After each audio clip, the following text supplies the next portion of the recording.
Okay, welcome back. It has been a week, and a day or 2 days, something like that. Um, I went on vacation back home for a week, and I initially thought, that I might record over that week, but when I got there, I was like, you know what? I'm just gonna take a full vacation and kind of just be off my phone and try to relax for the most part. And if you can probably hear in my voice, I'm a little sick. Um, so I had planned on starting recording again yesterday. Yesterday was my first day back. I traveled um, back on Tuesday and, got back Tuesday night, evening, and was unpacking everything. Um, and yeah, Monday night, I felt a little bit of like in the right side of my neck. It almost felt like my tonsil was sore. And so I had a bad feeling. Tuesday, I felt fine up until around about 11 p.m. and the worst sore throat set in. And I kind of knew, I was like, well, I'm getting sick. This is it. And so I spent all day yesterday just like being really sick and just trying to get over it. Um, yeah, but I got steeping my morning tea right now, mostly just to soothe my throat and my voice. I feel 10 times better. Like my voice is scratchy, but I don't have a sore throat. Don't have a super runny nose. I'm not congested anymore. Um, and yeah, I think it's mostly just thanks to, yesterday I spent all day. I had like 5 grams of vitamin Z. I spread it all out throughout the day and just constantly sipping on tea and electrolytes. I had tons of electrolytes throughout the day, just trying to hydrate really, really well. And yeah, I got tons of sleep last night. I slept in, got like 10 hours of sleep. So yeah, today is I'm gonna get back in the gym. And why I was so disappointed to be sick yesterday was because this came in. The new tripod is in, and it's really nice. And so I'm stoked to get to use that today, and I really wanted to use it yesterday, but I was just like, I knew there's no way I was going to the gym.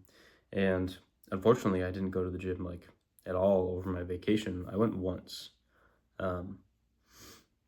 It's this tiny, so I'm from a tiny island in Alaska, and the gym there is just atrocious. It's horrible. It's the tiniest, least equipped gym that I've ever been to, and it's $10 a day for a day pass. And so it's like, to pay $10 for such an abysmal gym is pretty horrid. So I just decided that I wasn't going to. So yeah, a week off and coming back from being sick, little worried about how it's gonna feel and how I'm gonna perform today, but gonna give it our best shot. I feel like I had more to say. Excuse me. I got the tripod.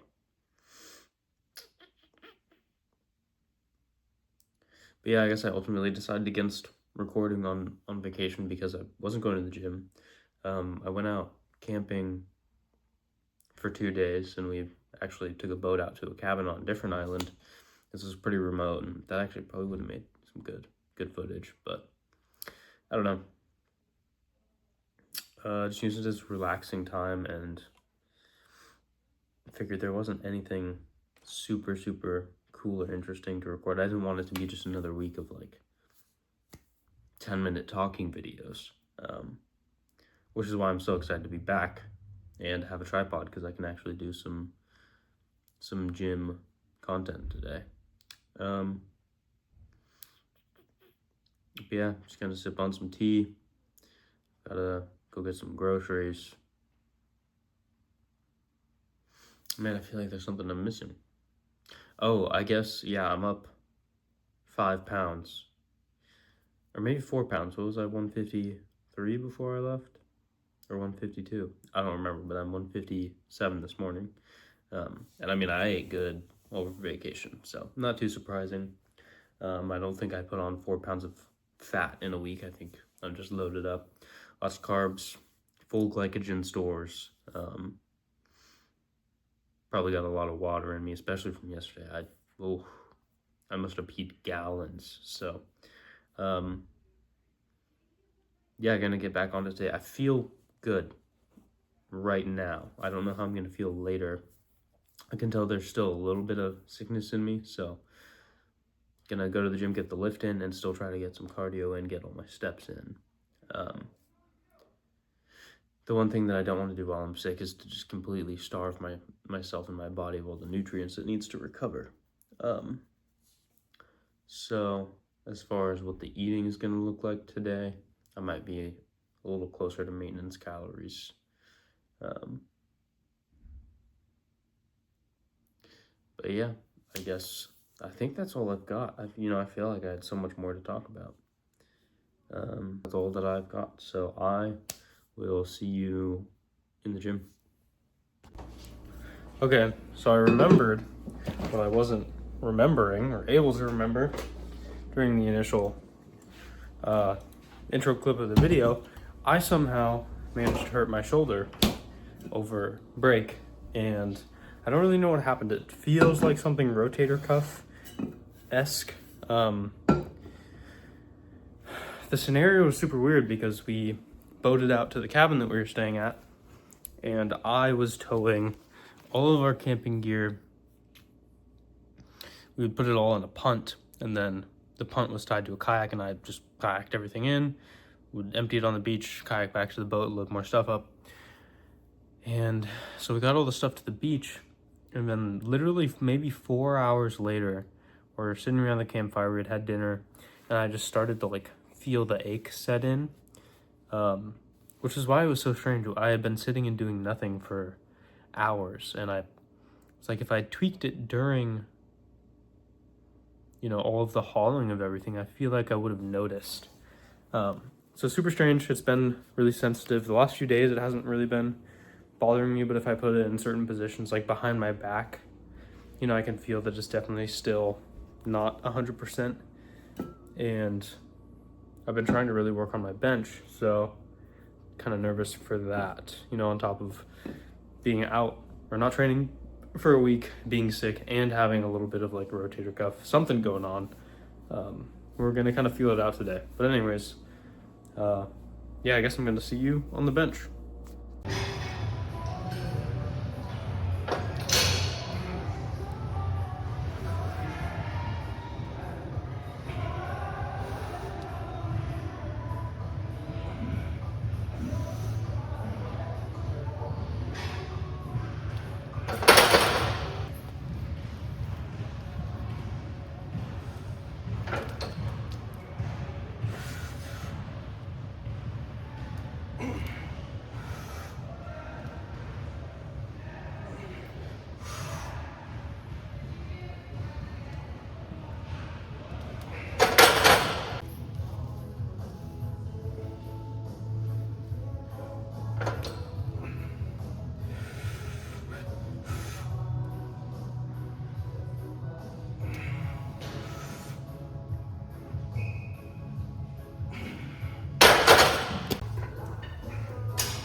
Okay, lift is over. Went pretty damn good, considering that I've had a week off and I'm still kind of sick. Was definitely really sick yesterday. I was pretty prepared for this lift to not be great. So eased into bench. I started with 215 for a triple, my working set. Expecting it to feel heavier than it did, because that was kind of I've been benching 3 times a week, just moving up 5 pounds every week for, I guess it's 3 by 3 by 3 is what you'd call it. So yeah, the very first week I did 215 for three days of the week, and then I did 220. So yeah, 215 felt so good that I moved up to 220 for a triple. Did that for a triple, felt really good. And I was looking at, if you lift, you should definitely be recording your sets, especially your heavy compounds, because I'm looking at the video and I'm like paying attention to the way that my wrist and my elbow are stacked. And I've been struggling with my bench recently at the bottom. And as I'm watching, I see my wrist is kind of tilted a little back, almost towards the direction of my neck. So I'm like, I'm probably just having a balance issue at the bottom of my movement, because my wrists are positioned higher than my elbows. They're not stacked parallel enough as much as they should be. There should be a straight up and down. So if they're tilted back that way, it's putting a lot more strain on my wrists, my forearms, my triceps, everything to stabilize at the bottom of that movement. And I can't express the full strength of my chest as if it was stacked properly. And so yeah, little things like that, if you record your sets, you might notice them a lot easier.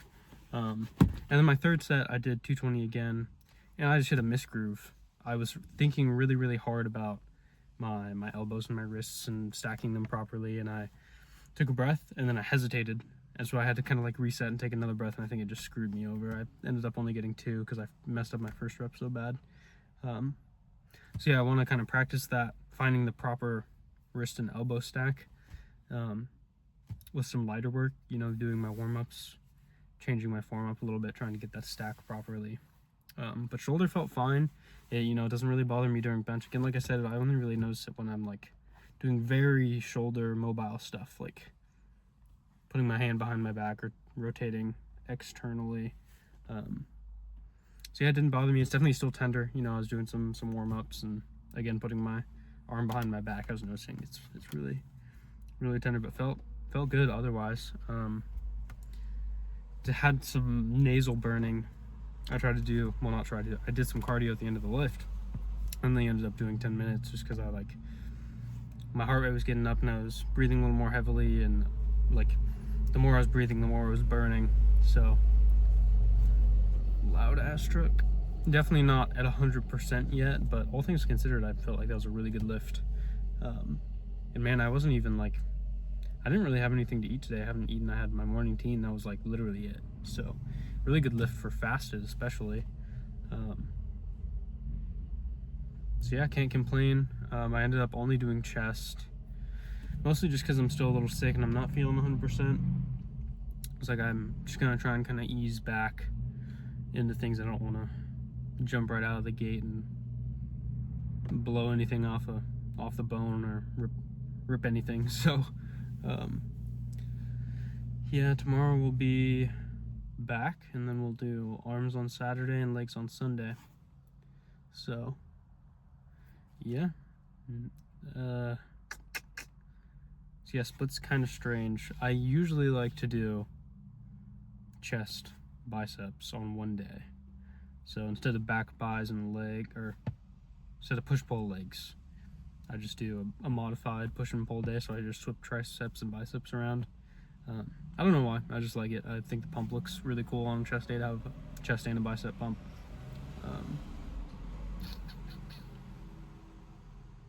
But yeah, I also kind of like having an arm day sometimes. So I don't hold myself to anything too strict. A lot of the times I'll do, a modified push-pull legs, and then a chest, back, arms, legs, just so I don't have to take a rest day, because usually I find I don't need a rest day. I feel like I've figured out how much volume I can train with that doesn't affect my recovery too bad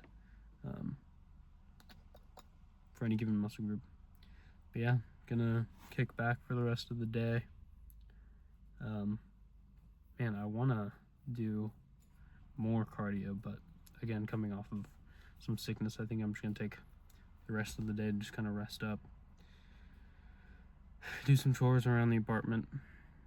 Man, I wanted to talk about something. I struggle a lot with feeling behind for my age. I mean, I turned 21 in June, so relatively a young, recent 21-year-old. But yeah, quite often I feel as though I'm really, really far behind for my age. I feel like I should be more successful and have more things. And I think that level of ambition is good to a degree, and you should hold yourself to very high standards and constantly strive to be better. But I also think some objectiveness is necessary. And when we think about where other people are at, or we see where other people are at in our age range, if you're in your early 20s or your late teens, whatever it is, a young adult, let's just say a young adult, and you were able to see everybody else's life within that age range, you'd probably realize that if you get up at a decent time, if you go to the gym consistently, if you eat semi-well, it doesn't even have to be perfect. If you track your macros, or just make sure that you're eating whole food meals, exercising regularly, maybe you read your Bible, maybe you go to church every Sunday, like all of those things, if you can manage to stack a few of those, doesn't even have to be all of them, you're doing better than 90% of the people in your age range. If you don't party, if you just things like that, right? Like, there are so many people that are young adults that are throwing their lives away at various different things, whether it's partying or phone addictions or just screen addictions. There's just so many things like that the majority of people in your age range are doing. And I think oftentimes you can be your own worst enemy. You sabotage yourself more than anyone else does. And for me, at least, I know it's this idea that I'm really, really scared, even if I don't always want to admit it, that if I do grow, if I do tap into all of the potential that I believe I have, that there's going to be nobody left around me, and that I will be completely alone. I think there's a million different things like that, a million different reasons that we self-sabotage ourselves, and one of them is just comfort. Misery loves company. Comfort. We prefer the comfort of misery than the discomfort of something unknown. And when you're so used to misery, or it doesn't even always have to be misery, maybe you just feel all right. You don't feel great, you don't feel bad. When you get really, really comfortable with that, you don't want to escape it, even if it's for something that's objectively better. And so I think, figure out what that is. What is that thing that is holding you back? Or what is the thing that you use to sabotage yourself? And movement is absolutely key. If nothing else, move forward. I read something recently about a study done on people that felt really tired, and the difference between people that were put on various medications, fatigue management medications, and they're given all of these doctor prescribed things for, feeling chronically tired. The difference between them and people that actually began to just move more, become more active, the people that just became more active more than doubly outperformed the people that were given prescribed solutions. And that's a physical thing, right? This feeling of energy. But I think there's also a mental and spiritual aspect to that, right? When you are self-sabotaging yourself, you're scared to grow or just really comfortable with where you are. Sometimes you can't change that feeling by just sitting and thinking about it more, right? You can't outthink the shit position that you're in, for lack of better words, right? Sometimes you just need to move forward. Sometimes you need to sit and think, okay, what am I doing? I'm playing video games until 1 a.m., 2 a.m. every single night. I'm waking up at 10 or 11. Like, I'm working out, but there's these areas that I want to be better. Okay. I don't want to, right? There's this feeling of comfort of I don't want to give up these things. I don't want to give up video games. I don't want to give up screen time. Or even if I do, I can't get myself out of those bad habits. Okay, start moving forward. Set an alarm at 11 p.m. and just turn everything off. Unplug everything. Put your phone on charge, across the room, like turn the computer, the laptop off, whatever it is, and just get in bed. And, I don't know, fucking read. Read a book, damn it. Start moving forward. Start figuring out what are the things that are going to get me closer to that thing that I know deep down I want, but maybe I'm not 100% willing to go get right now, or I don't feel like I want to move to go get it. And start that forward movement, man, and just start to ride it out. You move forward consistently for a week, and all of a sudden it's like, it's not this really difficult battle every single day. You just start to ride the momentum. And that's all life is, man. It's building momentum in positive directions and riding the momentum and then building more momentum in different areas of your life. And there's always going to be events that knock the wind out of you, that slow you down, that halt your momentum. But the more times you teach yourself how to build that momentum, the easier it is. I think that's all I got. Yap over.